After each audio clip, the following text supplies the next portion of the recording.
player this man has turned out to be. He's going to have nightmares about Peyton Hillis.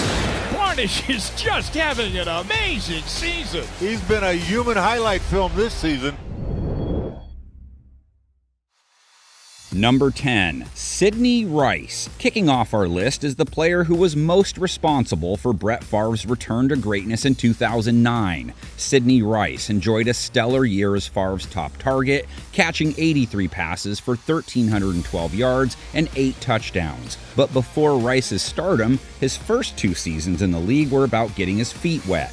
Rice recorded back-to-back years catching 4 TDs, but his receiving yardage dipped in his second season. However, after another modest start in year 3, Rice took off over a 4-game stretch that undoubtedly made his Hall of Fame quarterback proud. They can't cover him. Well, you've always said that. Right. Now you're starting to believe me. During that span, Rice set his career high in receiving yards twice, with 176 against Baltimore and then again in Week 10 against Detroit, going for 201 that time. Favre fakes a handoff, boots out to the right. He has Sidney in single coverage. He'll fire that way, and it's caught! And it's pass interference! Frank Walker had no chance, so he had to grab Sidney at the 20. Between those weeks, Rice set a career high in receptions with 10 in a 136-yard effort against the Steelers. But Rice's most memorable performances that season came when it mattered most. Against the Cowboys in the NFC Divisional Round, Rice torched Dallas for 141 yards and a trio of TDs. On third down, Favre backpedaling as he lost it for Rice. How good is that combo? That's their third of the day. Touchdown, Vikings. Despite the Vikings falling short in dramatic fashion, Rice proved his worth that season as one of the league's top offensive weapons. He was rewarded with his only Pro Bowl nod, finishing 4th in the NFL in receiving yards. While Rice broke out in his 3rd season in the league, he couldn't quite return to form over his next 4 years. His production dipped heavily in 2010, and he never recorded more than 50 receptions, 750 receiving yards, or 7 TDs in a single season. But a move to Seattle was rejuvenating as Rice closed out his career in 2013 by winning a Super Bowl with the Seahawks. Number 9, Jamir Miller. Some might say Jamir Miller's final season in the NFL was lucky, but really the veteran linebacker was just saving his best for last. That's called a waterfall, baby. That's what's about to occur today. A windfall, more so, I should say. Before Miller burst onto the scene late in his career with the Browns, his previous 5 seasons were spent as a solid starter but not a flashy playmaker in Arizona. Serving mainly as an off-ball linebacker, Miller compiled at most 5.5 sacks in a season. But when Cleveland brought Miller in to fill a veteran presence on defense, he took it upon himself to take it up a notch. After recording a career high in tackles his first season as a Brown, Miller exploded in 2001 for a career-high 13 sacks and 4 forced fumbles. In what would end up being his last NFL season, Miller wreaked havoc, compiling at least 1 sack or takeaway in 5 of the Browns' first 6 games. Hasselbeck again in the pocket and crunched. Denver on 2nd down. Good coverage. And he's picked off. Jamir Miller. Burbank with the play fake. Sets up. In trouble again. And a sack. Loses it.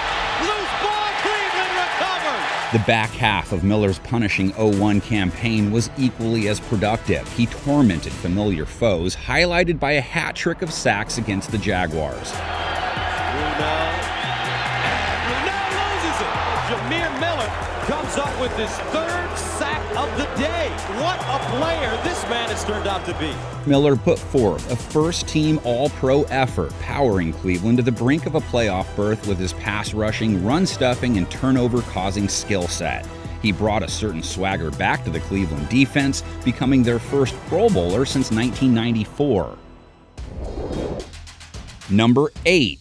Gary Barnidge. From one Brown to another, Gary Barnidge had his unicorn season on the shores of Lake Erie in 2015 when he caught 79 balls for 1,043 yards and 9 touchdowns. Honestly, I didn't even know who Gary Barnidge was when I first saw him. I didn't expect Gary to be that good, to be honest. Those 9 touchdowns were the most by a Browns tight end since the legendary Ozzie Newsome in 1979. But before Barnidge found success in his second to last year of pro football, he experienced plenty of mediocrity. Barnidge started his career in Carolina, and in 5 years with the Panthers, he amassed just 320 yards, never recording more than 3 receptions in a game. Barnidge signed with the Browns in 2013, though the veteran tight end would experience more of the same during his first 2 years in Cleveland, catching 13 passes for fewer than 200 yards in both years. Wearing the same number 82 jersey as Newsome, Barnidge's 2015 performance went down as one of the most improbable offensive outputs ever, especially considering Cleveland went 3-13 that year while rotating through 3 starting QBs. The freshly turned 30-year-old ripped off a ridiculous 6-game stretch in which he either caught a touchdown or posted 100 yards receiving, often doing both. Left side for Barnidge. What a catch down by the pylon, and they rule him out of bounds. Barnidge even made what possibly was the 2015 catch of the year in a Week 5 win against the Ravens. He's going to fire it towards the end zone. Barnidge up in the air, and he battles for the ball, and he's got it in his lap. He's right on the goal line. Barnidge made an incredible catch in his lap. Touchdown, Browns! From Week 3 on, Barnidge was targeted at least 6 times in every game but one. Previously, he'd only been targeted 6 times in a game just once in his career. His wild 6-game stretch yielded 512 receiving yards and 6 touchdowns. It's a 3rd and 3. Browns trying to get on the board. McCown, end zone. It's caught by Barnidge. But his dominance didn't stop there. In the season's last 8 games, Barnidge added 3 more touchdowns and 5 more games of over 50 yards receiving.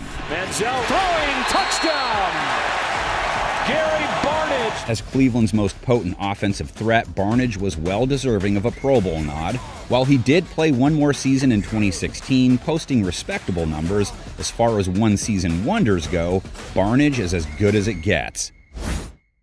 Journeyman wide receiver Brandon Lloyd had to wait 8 years before having a breakout season with the Broncos in 2010. The Pro Bowler that year caught 77 passes for a league-leading 1,448 yards, adding 11 touchdowns.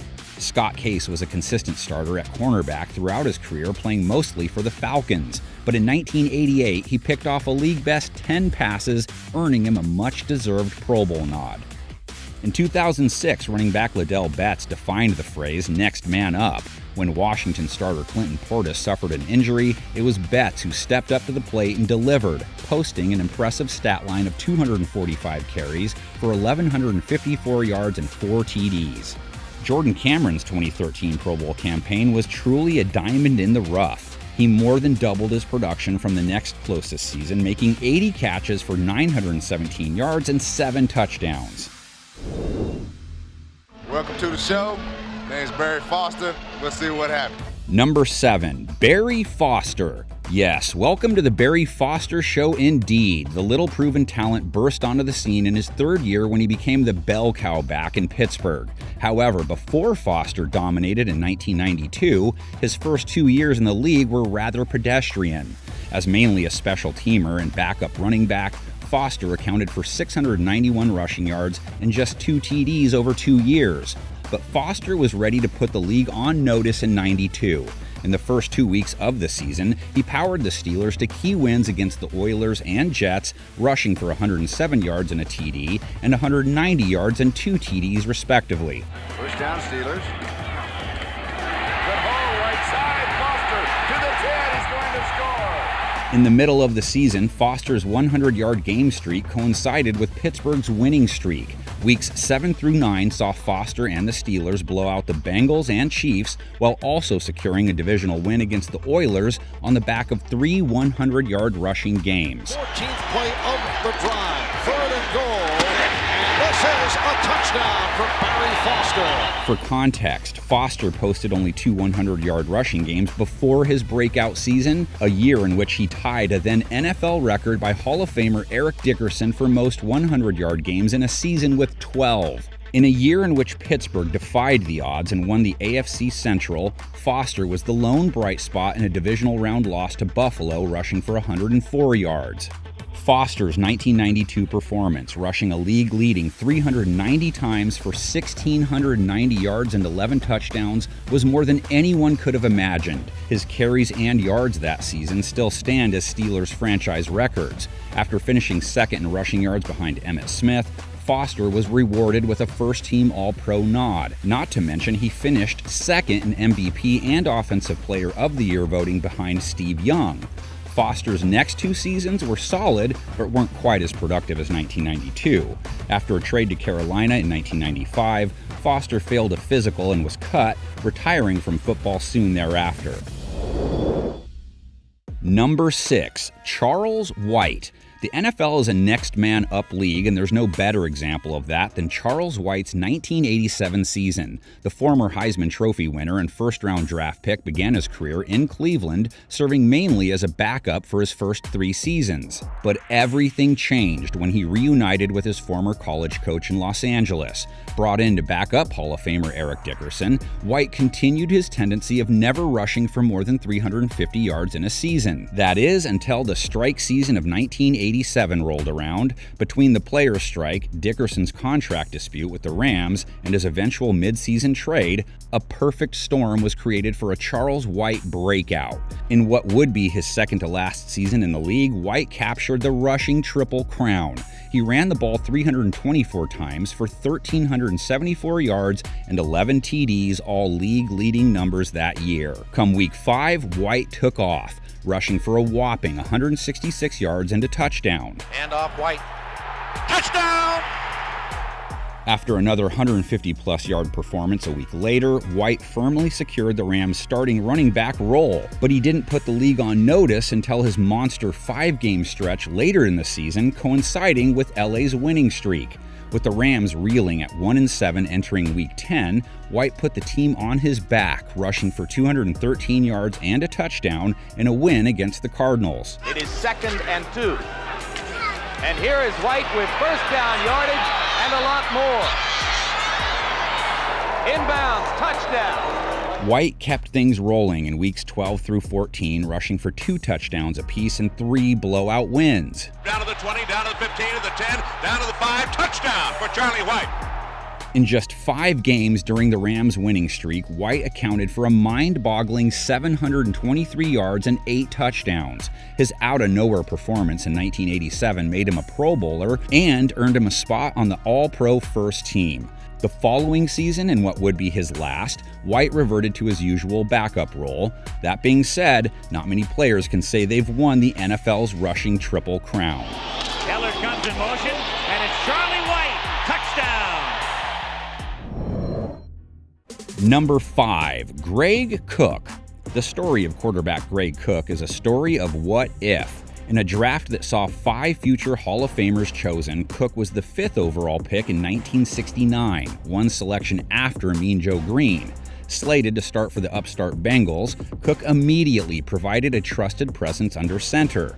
In Week 1, the fearless rookie helped Cincy eke out a gutsy win against an emerging Miami Dolphins squad on the back of his 2 TD performance. Greg Cook led the Bengal attack, firing 2 touchdown passes to Eric Crabtree, the Bengals' leading receiver in 1969. The next game was a sign of greatness to come, with Cook exploding for 327 passing yards and 4 total TDs in a huge win against the talented Chargers. He is an artist working with bold strokes, and a football field is his canvas for self-expression. With the Bengals rolling early on, no one expected a Week 3 game against Kansas City to be fate-changing. After being sacked and landing on his throwing shoulder, Cook suffered what was later discovered to be a torn rotator cuff and partially separated bicep. After missing 3 of the next 4 games, Cook was ready to play out the rest of the season through pain. Against all odds, Cook regained his form in Week 8 against the Raiders, throwing for 189 yards and 2 touchdowns. And in the following week, Cook played his best game so far as a pro, accounting for 298 yards passing and 4 touchdowns in a 31-31 tie against the Oilers. In a season in which Cook toughed out 11 games, he threw for 1,854 yards and 15 TDs, earning AFL Offensive Rookie of the Year honors. He underwent multiple shoulder surgeries in the offseason, but the injury kept him out for the next 2 years. Cook retired in 1972 but attempted a comeback in '73, only to retire again after one game, leaving the Cincinnati faithful thinking about what could have been. Filling in for an injured Terrell Davis, Olandis Gary flourished in his rookie season in 1999. The Broncos running back rushed for 1,159 yards and 7 TDs, but injured his knee in the following year and never fully recovered. Wide receiver Marcus Robinson enjoyed a 9-year career in the NFL, playing for 3 teams. In his second season with the Bears in 1999, he popped off for 1,400 yards, the 4th highest mark in the league, and 9 touchdowns. Patrick Jeffers had one of the more truly out-of-nowhere seasons of all time, playing for the Panthers in 1999. The 4th-year player with virtually no previous production went for 1,082 yards and tied for a league's second-best 12 TDs. Number 4, Don Majkowski. You can't be a one-year wonder without a little magic, right? Well, the 1989 Green Bay Packers and their starting quarterback had plenty of magic to go around. Majkowski, aka the Magic Man, answered the call to action a year after being the part-time starter for the Packers. The 1980s weren't so kind to Green Bay, and coming off a 4-12 season the year prior, there weren't necessarily high expectations for this team. But after a season-opening loss to Tampa, the magic show began against New Orleans. Majkowski led Green Bay back from a 21-0 deficit, completing an improbable game-winning drive, giving the Packers a 35-34 win. His 354-yard and 3 TD passing performance was just the beginning of Green Bay's run. Majkowski looking, breaking down, comes over the middle, touchdown to Sterling Sharp, and the Packers have tied the football game. 3 weeks later, Majkowski had played his most lethal day, throwing for 313 yards and 4 touchdowns in a thrashing of the Cowboys. Steps up again, looking, now he wants to throw long down the sideline to Sterling Sharp, caught it, 45-40, 35-30, 25-20, 15, the 10, the 5, touchdown for Sterling Sharp. In weeks 8 and 9, the Magic Man helped Green Bay capture 2 more wins with a 367-yard 2 TD effort against Detroit and a 299-yard 2 TD performance against Chicago, in both of which Majkowski led game-winning drives. On the run, he's going to have to throw in the end zone. Throw it on, and touchdown! What a throw by Majkowski! He powered the Packers to 3 straight wins in weeks 11 through 13, including a triumph over eventual Super Bowl champion San Francisco, while avenging early season losses to Tampa and Minnesota. Here's the handoff to Fullwood. No, it's kept by Majkowski. Look at him walk in.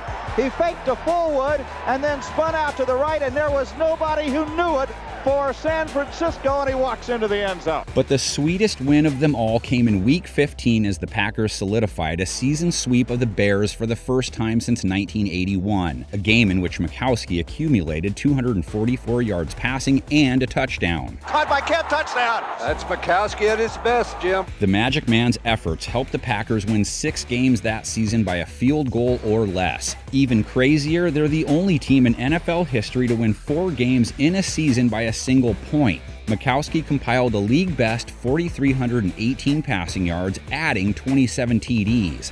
He also led the league with 7 game-winning drives, which tied the NFL record at the time. Majkowski earned a Pro Bowl appearance and finished second in MVP voting to the man he bested in Week 11, Joe Montana. At the time, Majkowski's 6 games of 300-plus passing yards were a Packers single-season record. Sadly, in 1990, Majkowski returned to earth, going 4-4 as a starter, throwing more picks than TDs. He faded into obscurity, never again throwing for more than 2,000 yards in a season. Number 3, Ickey Woods. This next one-year wonder was so influential that his touchdown dance went viral before going viral was even a thing. Bengals rookie running back Ickey Woods seized the moment in 1988, helping lead Cincinnati to Super Bowl 23. Just like Greg Cook, Woods delivered a promising rookie season, but what came after wasn't expected. Woods was firmly inserted into the lineup during a Week 4 game against Cleveland, in which he toted the rock for 62 yards and 2 touchdowns. Handoff goes to Ickey, touchdown! And he made it in rather easily, so Ickey Woods gets his first touchdown. From there, Woods rattled off an impressive stretch of games, and just like that, the Ickey Shuffle was born. When I scored, I did the dance, and it kind of like took off like wildfire. I didn't expect it to take off like it did. Woods struck pay dirt 8 times in just 5 weeks, including 2 more 2 TD performances and wins over the Jets and the Oilers in weeks 6 and 8. Ickey Woods, touchdown. I have never seen that kind of a victory dance before in my life. That's the Ickey dance. For the last 7 games of the regular season, he nearly doubled his rushing yard output from the first 9 weeks. This stretch included 2 master classes. One against Buffalo in Week 13, in which Woods rushed for 129 yards and 3 touchdowns, and another the following week against the Chargers when Woods accounted for 141 yards and 2 more touchdowns. Ickey Woods runs 30 yards through everybody for the Bengals score. The budding star quite literally carried Cincinnati to a Super Bowl appearance with 2 strong efforts in the divisional round and conference championship. His 126-yard, 1 TD game against Seattle was only to be outdone by his performance in the AFC Championship against the Bills, rushing for 102 yards and 2 touchdowns, including the game clincher. Woods' stellar rookie season saw him compile 1,066 rushing yards, and his 15 TDs, which ranked second in the league, still stand as the Bengals' single-season record. He finished 3rd in Offensive Rookie of the Year voting and led the NFL in yards per rushing attempt with a 5.3 mark. After picking up right where he left off at the start of the 1989 season, Woods suffered a torn ACL in Week 2. Woods returned a year later, but he never played an entire season again, retiring from football at age 26. Number 2, Robert Griffin III. Keeping up with the rookie sensation theme, perhaps no player was a bigger what-if than RG3. The former Heisman winner set the league on fire when he entered it in 2012 as the 2nd overall selection in the draft. And perhaps no rookie had a grander entrance to the NFL, too, upsetting Drew Brees and the Saints in Week 1 on the back of his 320-yard 2 TD passing day. Redskins' first possession. He fires downfield. He's now 7 for 7 as Garcon breaks free. The Garcon will not be caught. Through the first 9 weeks of the season, Griffin had compiled 14 total touchdowns, throwing just 3 interceptions, and a monster 138-yard 2 TD rushing performance against Minnesota in Week 6 had a lot to do with it. Takes the snap, scrambles up the middle, breaks the tackle. He's to the 30, 35, 40, up the sideline 50. RG3 electrifying all the way into the end zone. RG3 for the touchdown. Can you believe it? But it wasn't all positive for Griffin and his team. Washington had stumbled to 3-6 more than halfway through 2012. They would need to win out to make the playoffs, and well, that's just what they did.